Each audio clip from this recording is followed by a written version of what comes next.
Buenos días amigos, ¿cómo están? Estamos en la picantería de los leños de Yumina. Yumino es un anexo de Sabandía, acá nomás, cerca de la ciudad.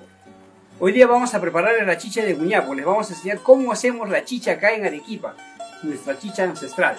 Para esto vamos acá, les voy a mostrar un choclito de maíz negro o maíz morado. Antiguamente este maíz era un maíz culi, que ya lamentablemente no lo cultivamos ya casi en las chacras, porque era un maíz no tan comercial el maíz, por lo tanto entonces ahora lo hacemos de maíz negro o maíz morado. Entonces nosotros acá en toda la chacra más o menos lo sembramos en el mes de agosto, septiembre, para que salga para febrero, marzo, justo sale con la cosecha de los zapallos. Entonces lo cultivamos, lo sacamos, lo desgranamos, seca unos 10 días, 11 días, depende del clima, pero justo en ese tiempo es lluvioso. Entonces se desgrana el maíz, ya desgranadito el maíz, todo desgranadito. Se tenía 7 días remojando hasta que germinaba. Ya cuando botaba ya la raicita, se sacaba esto y se hacía secar, orear durante 7 días. Entonces después de ahí, de que ya estaba sequito, se borraban los sacos y se llevaba al batán. Se bataneaba bien bateadito el maíz, ya germinadito, y así quedaba, como ahora. Entonces ya cuando te das cuenta que ya está todo bien molidito, todo con su germinadito, con su suyo, lo pasamos a las ollas. A la olla lo hacemos servir ahí durante 3-4 horas. ¿Y cómo sabemos que ya está en su punto la chicha para hacer nuestra chicha de Guñapo? Está cuando ya la olla bota una nata, increíble, bota una nata como si fuera leche. Entonces de ahí la agarramos y la chicha la pasamos a las tinajas para que enfríen. Ahí, ahora vamos a colarla en nuestro jugo para que vaya enfriando ahí.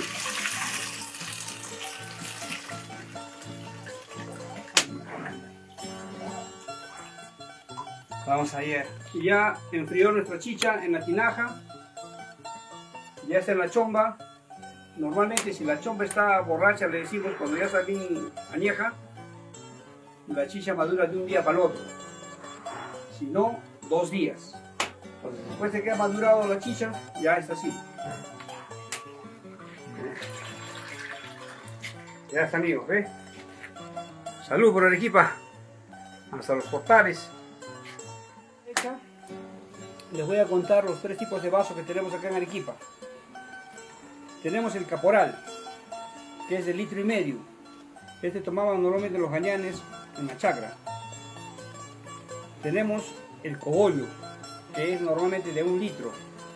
Este era para los loncos arequipeños, que se empujaban hasta los portales. Y el doctorcito. Era para que el cala que nos venía a saludar acá a las picanterías, a la chacra, porque no podía tomar mucha chicha. Tenemos los 3 vasos de 1,5 litros, 1 litro y medio litro para tomar nuestra chicha de Guñapo. Nosotros estamos en Yumina, Sabandía, junto a la botada, pasando el puente de Sabandía a la izquierda, Los Leños Picantería, o estamos en Facebook, Los Leños Picantería de Yumina. No se equivoquen. Personalmente les voy a hacer. ¿Qué tal? ¿Cómo están? Bienvenidos a una nueva edición de su programa Más Turismo a través de la señal de TV UNSA y Radio Universidad. Como siempre, un servidor, William Zapana. Hoy estamos de aniversario, cumplimos 482 aniversario de Fundación Española. Y claro, hablar de Arequipa es hablar mucho. Y hay datos interesantes y personajes también que han marcado un poco la historia de nuestra ciudad, Arequipa. Conocida como el Valle del Chili, Arequipa no era considerada un territorio en época inca muy importante. Sin embargo, algo que caracterizaba a Arequipa era su fértil producción. Desde tiempos pre-incas, el Valle del Chili se caracterizaba efectivamente por su magnífica producción, sus tierras fértiles y mucho más que en la actualidad se conoce. Vamos a iniciar esta edición saludando a todos los arequipeños y arequipeñas nacidos en esta hermosa tierra, además también de nuestros nuevos arequipeños que ya viven mucho, mucho tiempo. Creemos que esta edición va a estar marcada en refrescar también algunos personajes, si bien es cierto, no nacidos en Arequipa, pero que han dejado mucha huella. Esta edición vamos a tener en el primer bloque una dedicación a un personaje. Él es nacido en Venezuela y fue un patriota, quien terminó siendo fusilado en la Plaza de Armas. Muchos seguro que no recordarán ello, pues hablaremos del general José Trinidad Morán, vencedor de las batallas de Junín y Ayacucho. Murió en 1854 en medio de los pugnas por el poder entre Echenique y Castilla. Una placa, una calle y una estatua en la Ciudad Blanca evocan a este héroe que defendió el orden constitucional. A unos metros de la Plaza de Armas de Arequipa se encuentra la calle General Morán. Seguro que usted hace memoria y lo recuerda dónde se encuentra. Sí, sí. Justamente esta calle da inicio donde se encuentra la Compañía de Jesús, la iglesia de la Compañía de Jesús, General Morán, que lleva justamente el nombre en honor a José Trinidad Morán, militar de origen venezolano y vencedor de las batallas de Junín y Ayacucho, las cuales consolidaron la independencia del Perú en 1824. El general Trinidad Morán fue, luego de la instauración de la República, se casó con la arequipeña Rafaela Cereceda y se asentó en la Ciudad Blanca. Ahí tuvo 6 hijos y debido a sus méritos como patriota con el ejército de Simón Bolívar, también participó de la liberación de los territorios de Ecuador y Bolivia. Obtuvo la nacionalidad peruana y se convirtió en un vecino notable y querido. Su vida transcurrió con tranquilidad hasta que en 1854 el mariscal Ramón Castilla se sublevó contra José Rufino Echenique, presidente de la República en ese entonces. El historiador Mario Arce Espinosa, autor del libro El tiempo político de Ramón Castilla, explica que la rebelión del mariscal enarbolaba la bandera de la moralización debido a las denuncias de corrupción durante la consolidación de la deuda interna en la región de Echenique. Varios líderes en Arequipa se sumaron a la causa de Castilla y se levantaron en armas contra el gobierno central. Morán, ya con 58 años, pero con sus galardones militares intactos, fue designado por Echenique para frenar la rebelión en la Ciudad Blanca, que empezaba a ganar miles de adeptos. Trinidad Morán se mantiene leal al orden constitucional que décadas atrás había ayudado a instaurar y asume la defensa de Arequipa de forma consecuente. Aunque para un sector de la ciudad su causa era impopular, su adhesión al presidente Echenique era coherente con su espíritu patriota. Luego de varios enfrentamientos con el ejército de Castilla, que en Arequipa era liberado por Domingo Elías, el 1 de diciembre de 1854 el general Morán fue derrotado y tomado prisionero en la quinta de Landázuri, ubicado en lo que hoy es el distrito de Alto Selva Alegre. Aunque vecinos familiares pidieron clemencia, la muerte del militar venezolano ya estaba echada. Sería ejecutado de forma pública.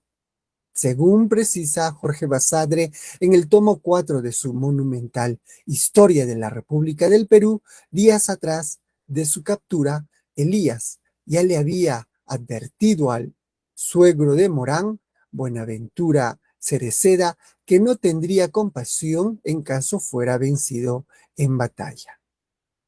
Muy bien, vamos a conocer un poco más y hace algún tiempo atrás, no muy lejano, se presentó un libro muy importante. Este libro narra un poco la vida de este patriota, si bien cierto, nacido en Venezuela, pero casado ya con una mujer arequipeña. Trinidad Morán, El Tocuyo y Arequipa, es el libro que escribe una venezolana, radicado también en la ciudad de Arequipa. Y vamos a presentar a nuestros primeros invitados. Luis Pareja Rivero, periodista y docente universitario, y Maigualida Pérez González, escritora del libro José Trinidad Morán, El Tocuyo y Arequipa. Los dejamos con esta entrevista. Regresamos en nuestro segundo bloque. Bienvenidos a Más Turismo. Bueno, Trinidad Morán es un personaje importante, venezolano, que viene con Bolívar, con Sucre, y que se convierte en un protagonista de los primeros años de lo que llamaríamos el caudillismo político que ocurre, se da en el Perú tras la declaración de la independencia en 1821. Recordemos que en Lima solamente se da la declaración de la independencia, pero esta se consolida recién en 1824 en las jornadas de Junín y de Ayacucho. Morán era, digamos, el ayudante de Sucre. Sucre es quien libra las batallas de Ayacucho, y la historia ha olvidado un hecho que hace años justamente don Guillermo Segarra Meneses, investigador arequipeño, historiador, bien lo recalca. Antes de la gesta de Ayacucho, el 9 de diciembre, un día 3, hubo una batalla, la batalla de Corpahuayco en Matará, en Ayacucho. Pasa que le hicieron una trampa a las fuerzas realistas, a las fuerzas patriotas que llevaban, digamos, la munición, que llevaban los alimentos, porque era inminente que esos días iba a librar un combate definitivo. Entonces tendieron una emboscada y quien salva justamente al ejército patriota de esa emboscada fue Trinidad Morán. Él era el comandante de un batallón venezolano llamado Vargas. O sea, si no hubiera intervenido positivamente salvando a la retaguardia patriótica, simplemente no hubiera habido la batalla de Ayacucho. Y si no hubiera habido Ayacucho, no hubiera habido la independencia del Perú, por lo menos en ese momento. O sea, fue providencial. Entonces Morán, por su condición, digamos, de ciudadano gran colombiano, ¿no?, fue durante su vida política, fue a veces marginado por los caudillos militares peruanos que no veían con muy buenos ojos su presencia. Él ya estaba casado aquí en la ciudad de Arequipa con una joven, Rafaela Cereceda. Tuvo hijos aquí arequipeños, se dedicó al comercio, a la agricultura, pero siempre era visto con mucho celo. Fue despojado, por ejemplo, por sus rivales militares que protagonizaban la política de entonces de sus grados, ¿no? Él era general de división, entonces le fue arrebatado eso. Echenique en 1851 le devuelve su condición de general de división y le encarga de velar una rebelión que se produce en el sur, encabezada por el mariscal Ramón Castilla, como también por el hacendado iqueño Domingo Elías. Entonces él combate favorablemente de vela, en Moquegua una batalla, y cuando se repliega la ciudad de Arequipa, Elías, pues en una arremetida de Morán, él es capturado en San Lázaro, en La Lloclia, y quedando herido y fusilado al día siguiente sin que mediara un juicio. Simplemente estaba condenado a muerte por su condición de liderar a las fuerzas del gobierno que trataban de restituir la legitimidad en ese entonces. Él fue fusilado un 2 de diciembre de 1854, 30 años después de la batalla de Ayacucho.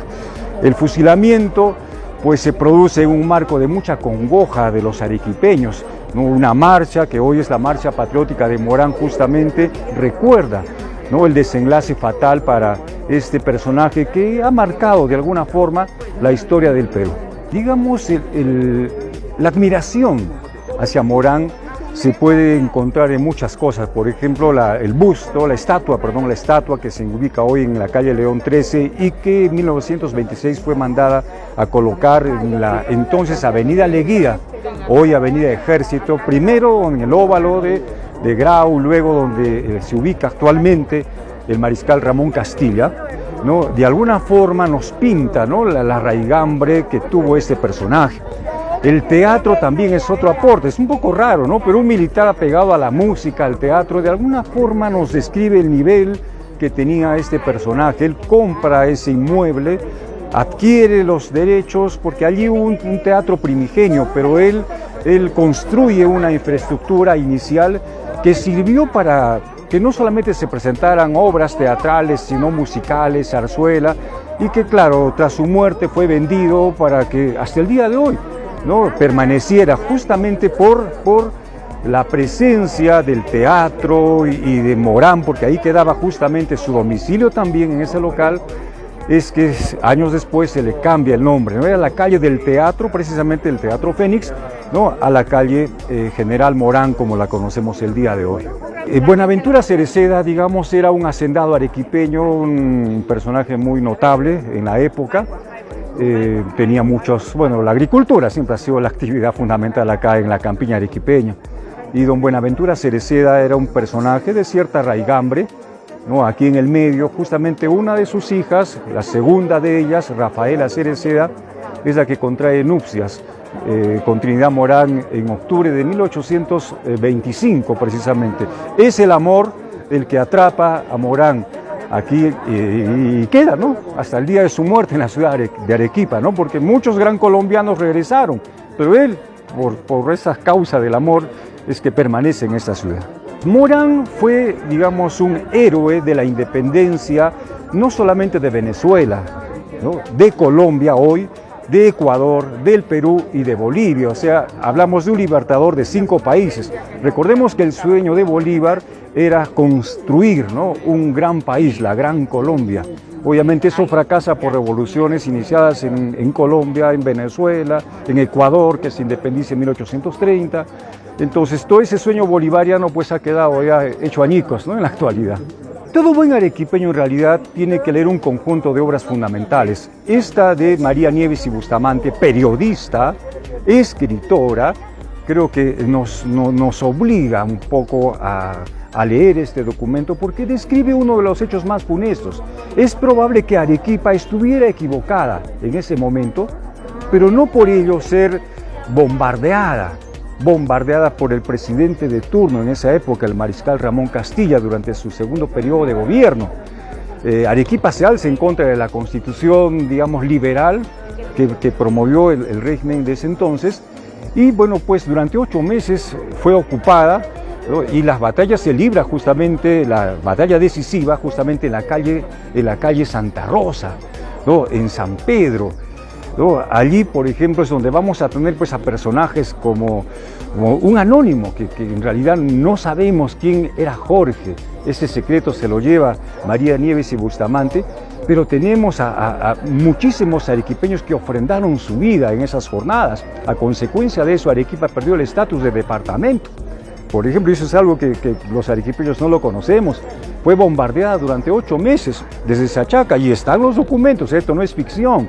No es una narrativa pues tirada de los cabellos, esto es real, están los documentos, están los diarios de campo, que de alguna forma describen un poco la fuerza con la que Castilla combatió. Repito, Arequipa pudo haber estado equivocada, pero no bombardeada, ¿no? La más moderna artillería, que justamente la trajo Francisco Bolognesi al Perú, se utilizó desde Sachaca, ¿no? Y la arremetida pues que se da ahí por la calle San Pedro, ahí justamente perdió el ojo, ¿no?, como una anécdota especial, justamente, ¿no?, el gran mariscal Andrés Avelino Cáceres, ¿no?, le decían el tuerto, por ejemplo. Este es un pasaje de los que a veces poco conocemos, ¿no? Obviamente era un oficial de menor rango, subordinado a la huestes de Castilla.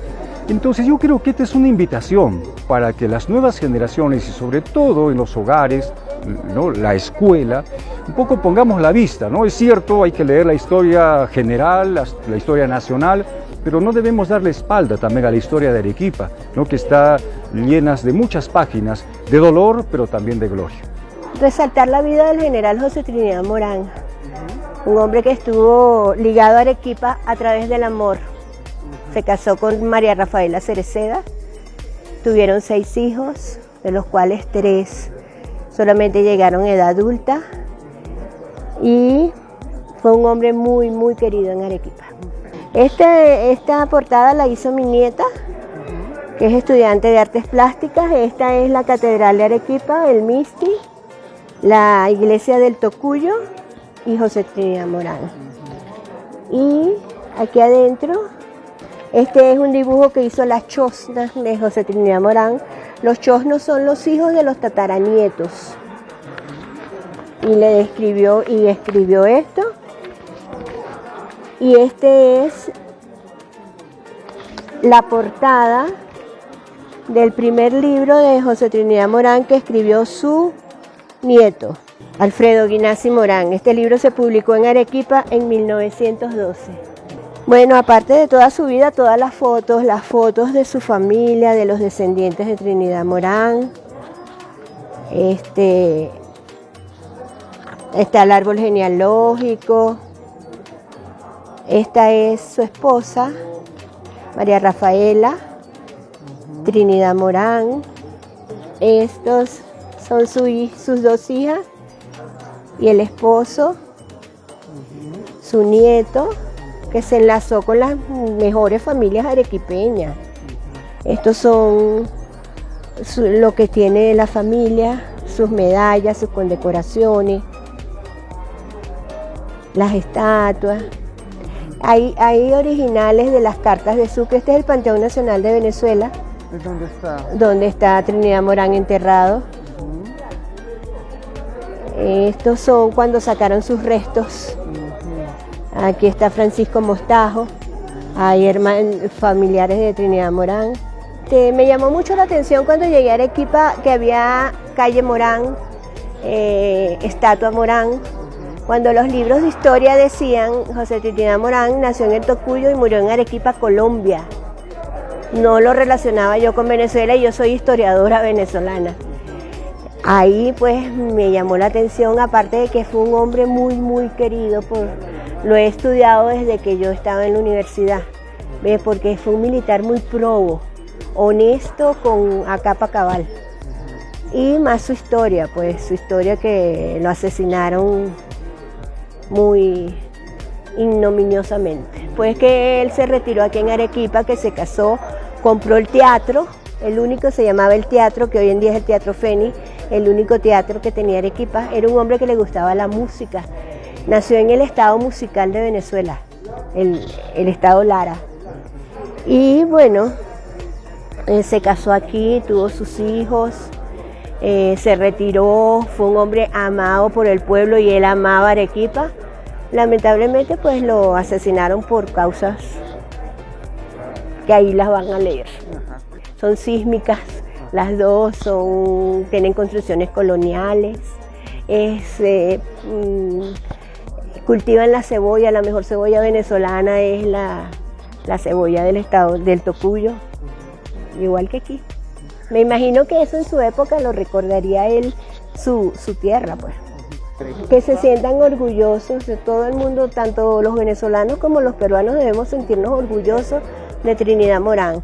Acuérdate que cuando él murió, detrás, cuando lo llevaban a fusilar a la Plaza de Armas, iba una banda de músicos tocando una marcha que hoy en día es la Marcha Morán, con la que entierran los presidentes del Perú, escrita para un venezolano. Todos debemos sentirnos orgullosos de ser americanos, de ser un solo pueblo.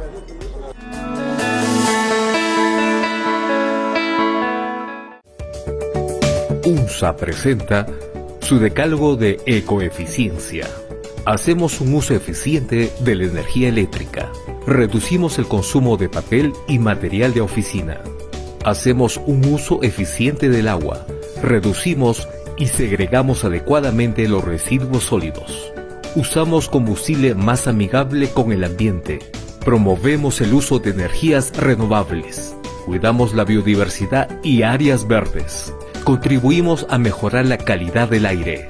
Reducimos nuestra huella de carbono disminuyendo el uso de combustibles fósiles. Realizamos nuestras acciones considerando el menor impacto ambiental. UNSA, comprometida con la ecoeficiencia. La resolución de conflictos sin acudir al Poder Judicial ya es posible. La UNSA pone a disposición de la población de todo el sur del país, Arequipa, Moquegua, Tacna, Puno y Cusco, su centro de arbitraje. Árbitros especializados resolverán la controversia asegurando un pronunciamiento rápido, transparente y efectivo. Ya no más años de espera en un proceso judicial.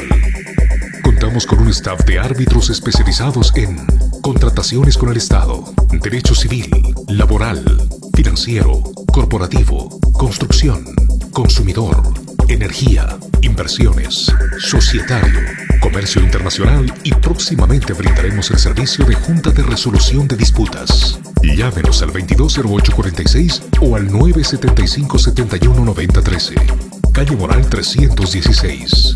Centro de Arbitraje UNSA. Cuidemos el agua. Báñate en 5 minutos. Cierra bien los caños. No riegues las plantas con agua potable. Revisa tus conexiones una vez al mes. Evita dejar correr el agua mientras te lavas los dientes o la cara. Te lo recuerda UNSA Ecoeficiente. Hola, ¿quieres iniciar un proyecto? Hazlo realidad con la tecnología en InfoUNSA. Llevamos 40 años capacitando en informática. Tenemos más de 136.500 alumnos capacitados y más de 6.000 alumnos virtuales en tiempo de pandemia. Otorgamos certificación a nombre de la UNSA, Universidad licenciada 10 años por la SUNEDU.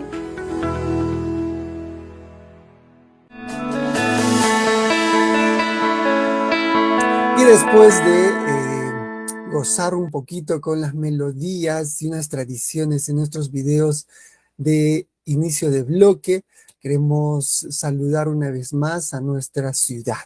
482 aniversario, una ciudad muy importante, la segunda más importante de nuestro país. Hablamos en este primer bloque de Tristán, o diré de un venezolano casado con una arequipeña. Bueno, la tradición popular cuenta que un grupo de mujeres arequipeñas y varios vecinos empezaron una protesta, luego de haber sido capturado Trinidad Morán, para que liberaran al militar. En este grupo se encontraba la familia Manrique Calle, propietaria de la Virgen de los Dolores del Templo de Santo Domingo, una de las imágenes religiosas más veneradas en la ciudad de Arequipa hasta la actualidad y que desde el siglo XIX se utiliza en la procesión de Viernes Santo. Como parte de la estrategia para pedir clemencia, se sacó del oratorio de los Manrique Calle a la imagen de la Virgen de los Dolores. Se cuenta que fue llevada en brazos por la familia y amigos y se improvisa una procesión para ablandar el corazón de Elías y así evitar la ejecución.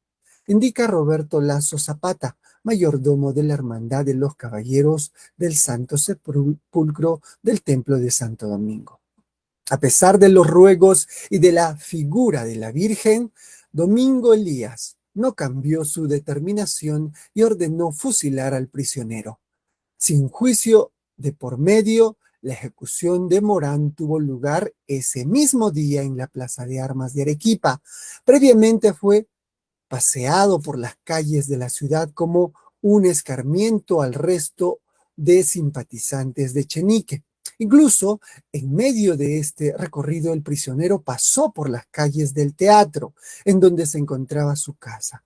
Ahí, sus familiares vieron por última vez al valeroso militar mientras era arrastrado hacia el patíbulo instalado en la plaza, la calle del teatro, en donde se ubica la iglesia de la Compañía de Jesús y el mítico Teatro Fénix. Luego fue bautizada con el nombre del patriota fusilado.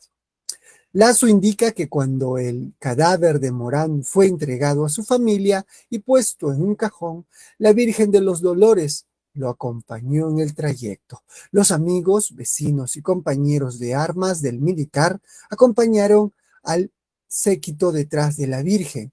En el siglo XXI, la misma imagen que acompañó al héroe al patíbulo sigue incluyendo a la calle Moral dentro de su recorrido procesional de Semana Santa.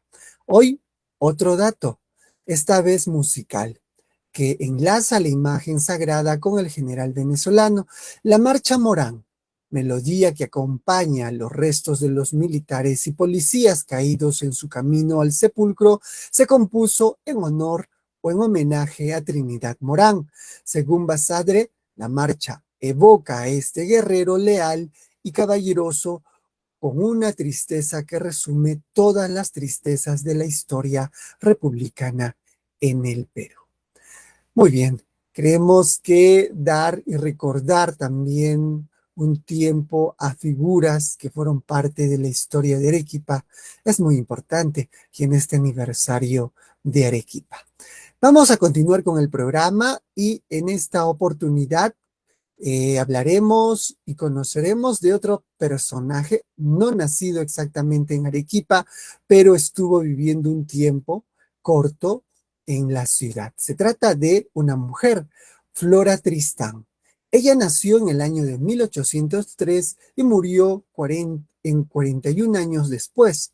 Su vida relativamente breve fue, sin embargo, una vida riquísima en experiencias y a través de ella nosotros podemos vislumbrar los grandes temas y los grandes problemas de la sociedad francesa y europea de su época.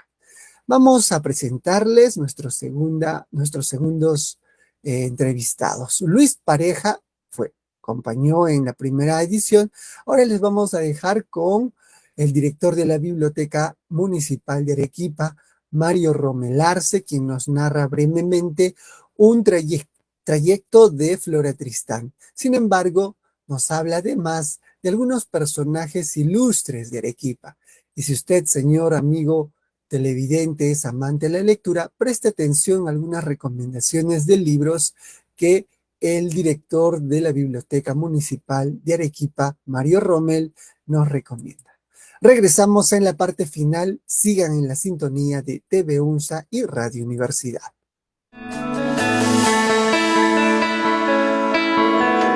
Hablamos de Flora Tristán,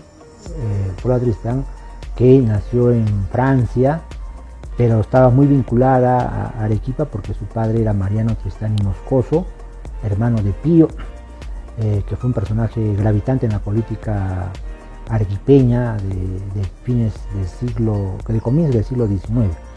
Bueno, Flora Tristán habría que mencionar por dos aspectos. Primero, por esa obra tan importante, Peregrinaciones de una paria, que dejó como testimonio de su paso por Arequipa, ¿no? y haciendo una lectura también de la sociedad de su época, para el caso de Arequipa en particular, ¿no? Y por otro lado también un manifiesto que ella publica en defensa de la mujer, ¿no? Ella es una de las luchadoras feministas más importantes, aparte de su trabajo o su labor en favor de la causa obrera, ¿no? Pero también fue luchadora feminista, como repito. Ella abogaba a favor de la autonomía y de la independencia económica de la mujer y de su realización personal. Creo yo que todo ello debido no solamente a la época en que nació Flora Tristán y al contexto en que se desarrolló, ¿no? Sino también por sus propias vivencias personales, porque como sabemos, ella vino a nuestra ciudad para reclamar una herencia que por derecho le correspondía, pero que le fuera negada por su tío Pío Tristán, y eso provocó en ella pues un desaliento, una decepción, ¿no? E hizo de que asumiera, ¿no?, una actitud mucho más contestataria de la que ya entonces tenía, puesto que era muy crítica, ¿no?, de las costumbres de la sociedad peruana y particularmente arequipeña. Claro. Bueno, ella se alojó en la casa de su tío, ¿no? Don Pío Tristán y Moscoso, que está ubicada en la calle Santo Domingo, con Piérola, justamente en esa casona que actualmente ocupa una zapatería y donde hay una placa que da cuenta de que en ese lugar se alojó, ¿no? Flora Tristán cuando estuvo en Arequipa hacia 1833. En esa residencia pues fue hospedada Flora Tristán, ¿no? Y también ella misma cuenta, por ejemplo, un hecho interesante acerca de su interés por conocer a una pariente suya, ¿no? Que fuera pues Dominga Gutiérrez Cosío, la famosa monja Gutiérrez, a quien tuvo oportunidad de conocer, y también cuenta su historia y su drama, ¿no? Que vivió cuando se exclaustró ella misma, ¿no? del convento, del monasterio de Santa Teresa.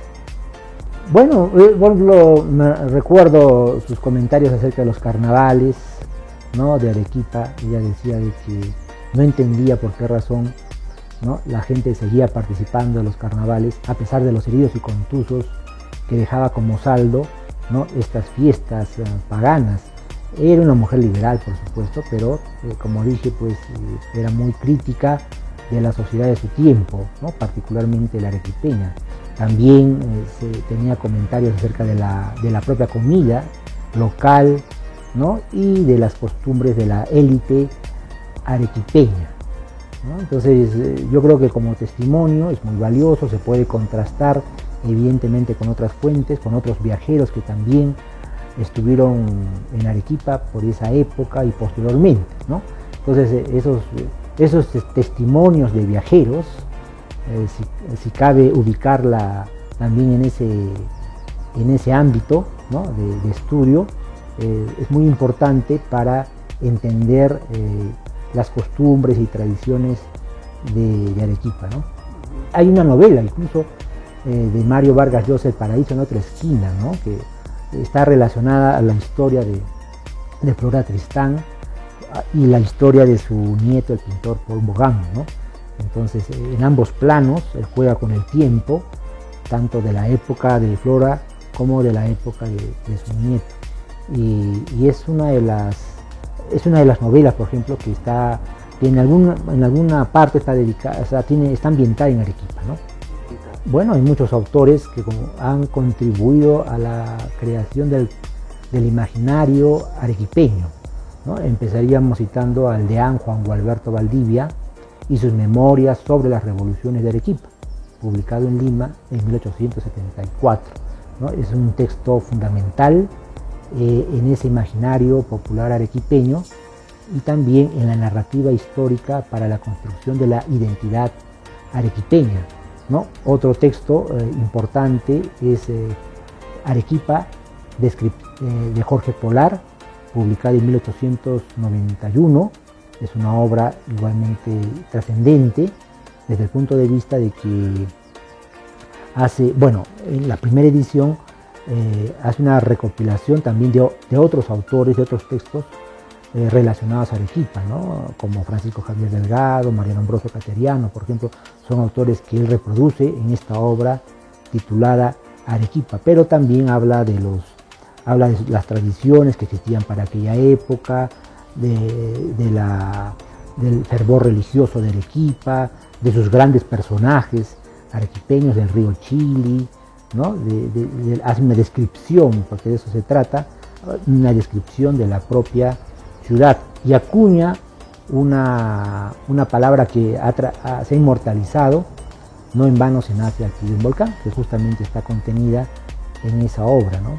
Desde la narrativa literaria tenemos la novela Jorge o el hijo del pueblo, de María Nieves de Bustamante, publicada en 1892, por entregas, aparece como novela folletín en el diario La Bolsa, ¿no? Y esta obra es un bestseller arequipeño según una investigación que hizo Álvaro Espinosa de la Borda, ¿no? Llegó a tener hasta 11 reimpresiones, desde la primera, en 1892, hasta el siglo XX, incluso hasta el siglo XXI, ¿no?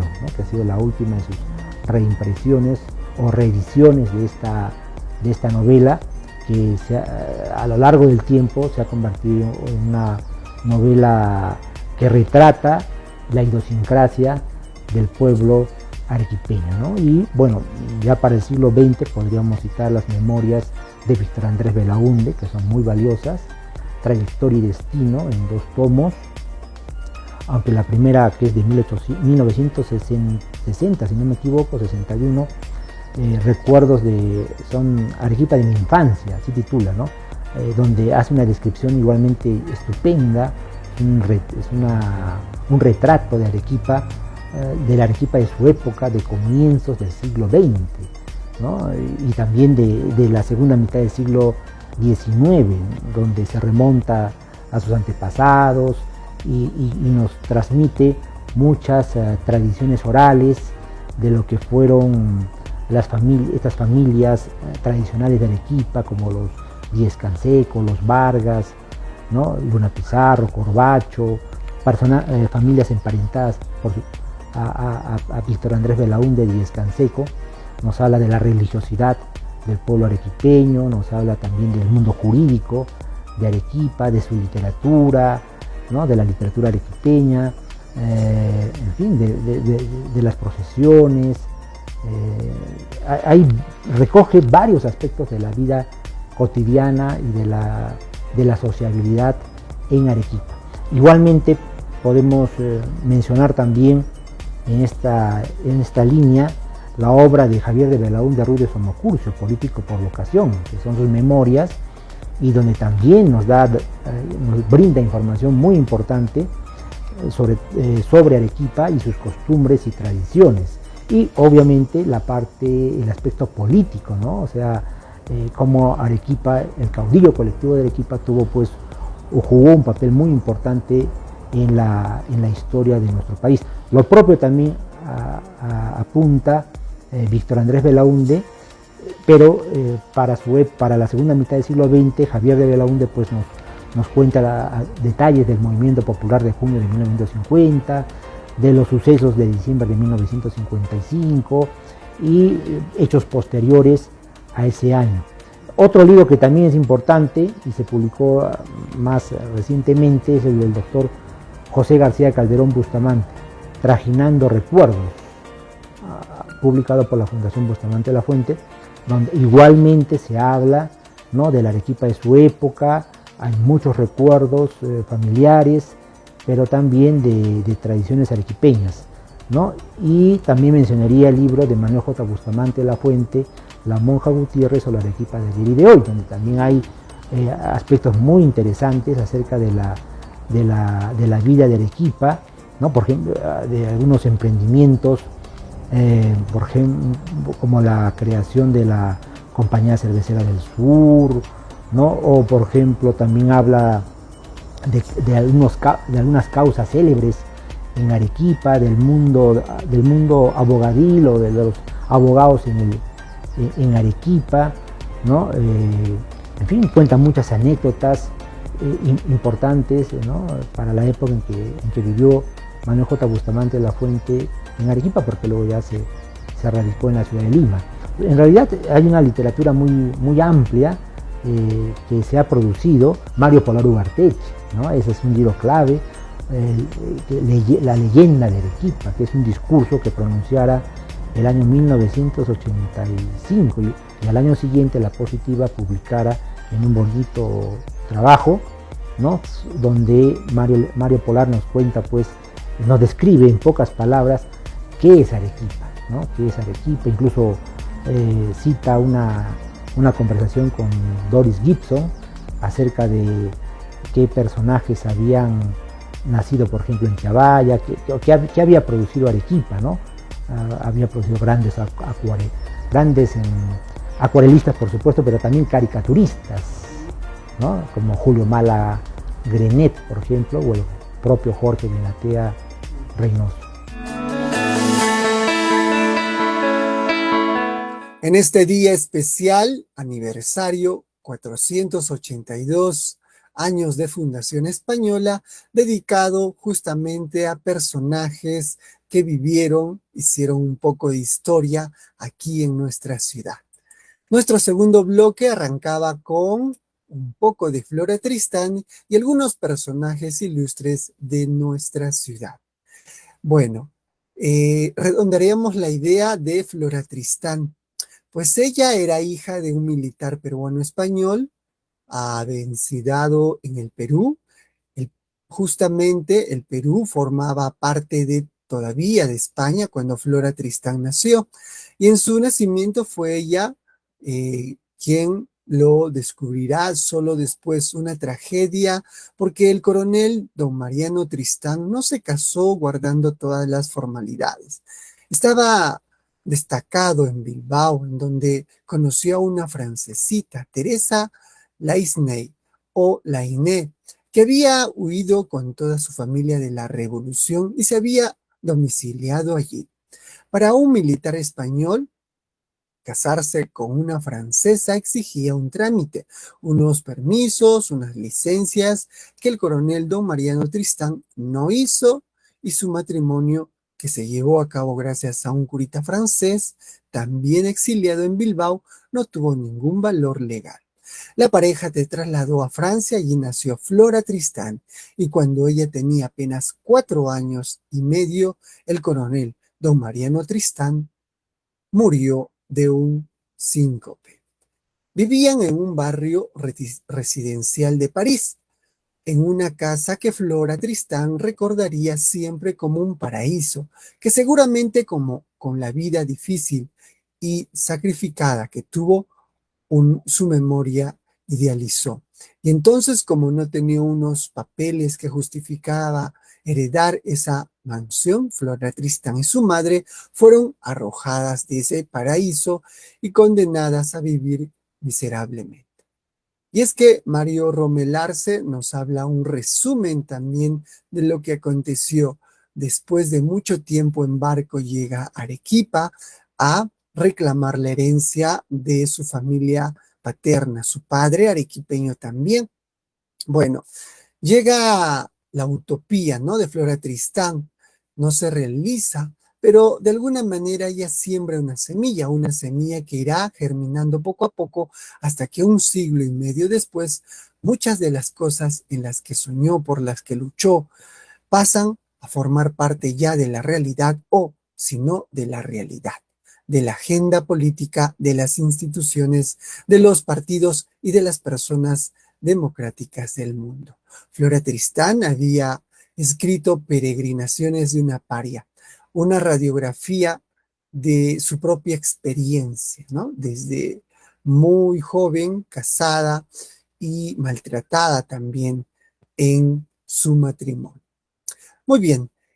Gracias, entonces, estamos llegando a la parte final del programa. Espero que hayan aprendido un poco más de estos personajes importantes que marcaron en cierta manera la vida de nuestra ciudad, Arequipa. Nosotros nos reencontramos y en esta edición también renovamos el compromiso de seguir trabajando para llevarles conocimiento, experiencias y, claro, está un poco de cultura de nuestra ciudad y, lo más importante, el tema turístico. Muchas gracias. Reiterarles a tener cuidado. Nos reencontramos en la próxima edición. Los dejamos con nuestro bloque acostumbrado de Turismo Informa. Que tengan un excelente día. Hasta entonces.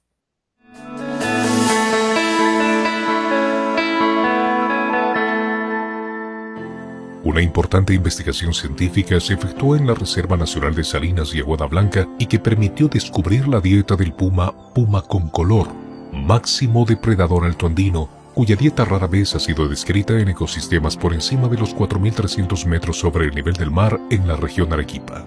El CERNAP destacó que este resultado representa el primer esfuerzo de investigación que describe cómo se compone la dieta del puma en base a un estudio de sus heces, donde la variedad de tamaños y tipos de presas encontrados sugieren que el puma juega un papel clave en la configuración y equilibrio de las redes tróficas en la Reserva Nacional Salinas y Aguada Blanca y permite entender lo que ocurre en otros ecosistemas altoandinos.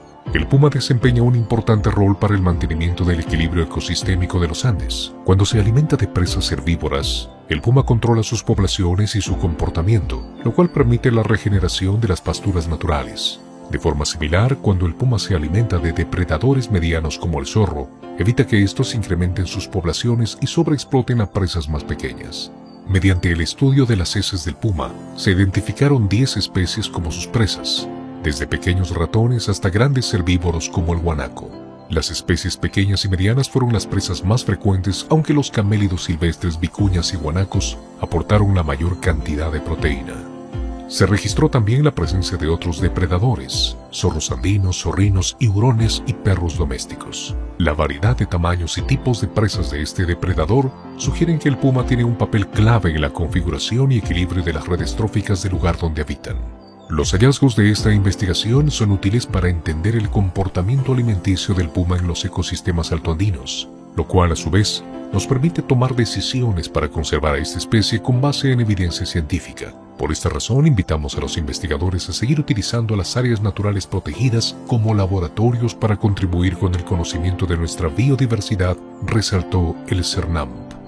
Esta investigación ha sido publicada en FoodWebs, importante revista científica indexada por un grupo de investigadores liderados por Héctor Luque Machaca de la Universidad Nacional del Altiplano, de la Asociación para la Conservación de la Biodiversidad Procarnívoros y colaborador de la Unidad Operativa Funcional de Gestión Ambiental del CERNAMP. En este estudio participaron investigadores de diversas instituciones de Perú, Chile y Argentina, con la colaboración de los guardaparques de la Reserva Nacional de Salinas y Aguada Blanca, cuya intervención permitió la identificación de rastros y heces de los pumas en campo. Por último, el CERNAMP reveló los nombres de los investigadores que realizaron el estudio: Héctor Luque, Brian Oberheim, Gabriel Llerena Reategui, Omar Rodríguez Bravo, Alfredo Loza del Carpio, Joel Pacheco y Agustín Iriarte, que pertenecen a las siguientes instituciones: Facultad de Ciencias Biológicas, Universidad Nacional del Altiplano, Puno, Perú; la Asociación para la Conservación de la Biodiversidad Procarnívoros, Puno, Perú; Instituto Internacional de Conservación y Manejo de Vida Silvestre, Universidad Nacional de Costa Rica; del Instituto Andino de Conservación y Manejo de Vida Silvestre, Puno, Perú. También Museo de Historia Natural de la Universidad Nacional de San Agustín de Arequipa, Perú; Wildlife Conservation Research Unit; The Recanati Kaplan Center; Zoology Department, University of Oxford, Reino Unido; Estación Ivita Maranganí; Facultad de Medicina Veterinaria, Universidad Nacional Mayor de San Marcos, Lima, Perú; Alianza Gato Andino, Córdoba, Argentina; Centro de Ecología Aplicada y Sostenibilidad CAPES, Pontificia Universidad Católica de Chile; Departamento de Ciencias Agronómicas y Recursos Naturales, Universidad de la Frontera, Temuco, Chile; y Laboratorio de Ecología, Universidad de los Lagos, Osorno, Chile.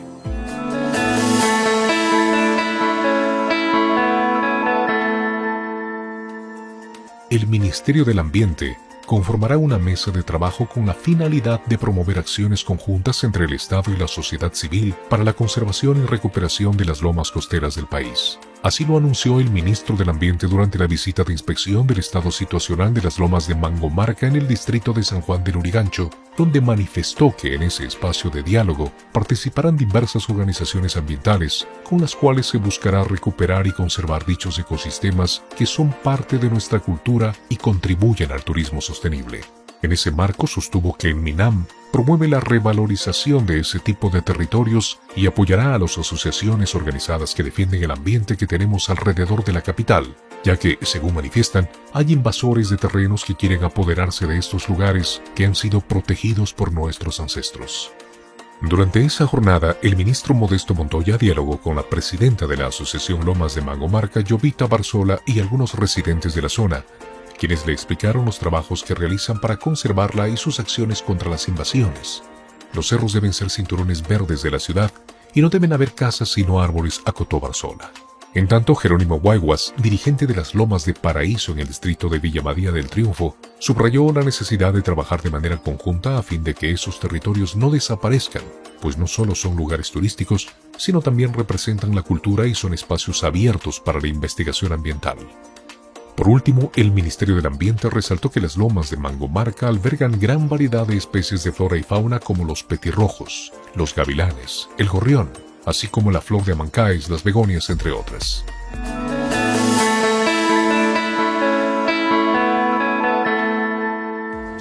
Del 10 al 15 de agosto de 2022 se realizará el primer censo nacional del cóndor andino Vultur Gryphus, que es liderado por el Ministerio de Desarrollo Agrario y Riego a través del Servicio Nacional Forestal y de Fauna Silvestre SERFOR, en coordinación con el Ministerio del Ambiente a través del Servicio Nacional de Áreas Naturales Protegidas por el Estado SERNAMP y la Dirección General de Diversidad Biológica, con el soporte científico del Museo de Historia Natural de la Universidad Nacional Mayor de San Marcos, el Museo de Historia Natural de la Universidad Nacional de San Agustín de Arequipa, la Universidad Nacional San Luis Gonzaga de Ica, el Centro de Ornitología y Biodiversidad Corviri, y con la participación de los gobiernos regionales de Ayacucho, Huancavelica, Apurímac, Cusco, Junín, La Libertad, Amazonas e Ica, municipalidades provinciales y distritales y organizaciones regionales.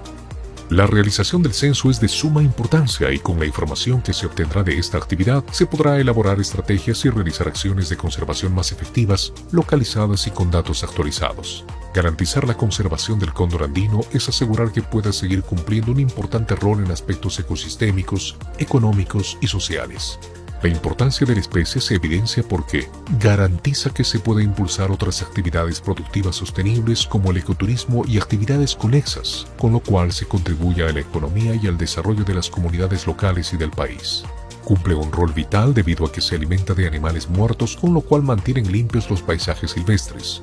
Los cóndores andinos contribuyen a que los cuerpos se descompongan más rápido al devorarlos. Con ello evitan la proliferación de insectos y la dispersión de enfermedades. Su presencia es un buen indicador de la salud de los ecosistemas en que habita debido a sus movimientos de largo alcance, longevidad, reproducción lenta y sensibilidad a las toxinas y a la contaminación. Los cóndores son fuertes indicadores de salud ecológica en los paisajes abiertos que habitan. Sobre el primer censo nacional del cóndor andino, se tiene como objetivo determinar la cantidad poblacional de individuos que tiene la especie a nivel nacional, así como conocer aspectos ecológicos y biológicos de esta especie, información útil que permitirá implementar medidas y acciones de conservación para la especie y sus hábitats. La finalidad principal es recuperar la presencia del cóndor andino en el territorio peruano y tiene como principales componentes generar información sobre su estado poblacional y los aspectos ecológicos para una adecuada gestión, así como fortalecer las capacidades de las autoridades para conservar a la especie. Se desarrolla en el marco del Plan Nacional para la Conservación del Cóndor Andino 2015-2025 y de la ejecución del proyecto de inversión pública Mejoramiento del Servicio de Recuperación del Cóndor Andino Vultur Gryphus en el Perú. Sobre el proyecto de inversión pública Mejoramiento del Servicio de Recuperación del Cóndor Andino Vultur Gryphus en el Perú, se tiene un costo de inversión ascendente a 8.560.769 soles. Mediante el proyecto se construirá 2 centros nacionales de rescate en Cusco y Arequipa, en los cuales se rehabilitará a los especímenes que pudieran ser hallados en mal estado, y 2 centros de interpretación con fines de educación ambiental y turísticos en Lima y Arequipa. Su objetivo principal es recuperar la presencia del cóndor andino en el territorio peruano y tiene como principales componentes generar información y conocimiento sobre su estado poblacional y los aspectos ecológicos para una adecuada gestión, así como fortalecer las capacidades de las autoridades regionales para conservar a la especie. Incluye la realización de acciones destinadas a difundir información sobre la especie y sensibilizar a la población sobre los servicios ecosistémicos que brinda. Sobre el cóndor andino Vultur Gryphus, es una de las aves más grandes del planeta. Llega a tener una envergadura alar de más de 3 metros del extremo de una ala a la otra. Pueden pesar hasta 15 kilogramos. Los cóndores viven 50 años aproximadamente y se reproducen lentamente. Ponen un huevo cada 2 años aproximadamente. El polluelo es alimentado por ambos padres. Contribuye a la salud de los ecosistemas y al desarrollo sostenible del país en lo referido principalmente a aspectos ambientales, económicos y sociales. Garantiza que se puede impulsar actividades productivas como el ecoturismo que contribuyen con la economía y el desarrollo de las poblaciones y del país. Dadas sus amplias áreas de distribución, permite mantener el equilibrio de diversos ecosistemas asegurando la conservación de diversas especies. Dentro de los servicios ambientales, al ser un ave carnívora del tipo carroñero necrófago, elimina restos orgánicos del ecosistema que pueden convertirse en focos infecciosos, manteniendo bajo control enfermedades y la proliferación de insectos. En el Perú, el cóndor andino es una especie categorizada como en peligro de extinción.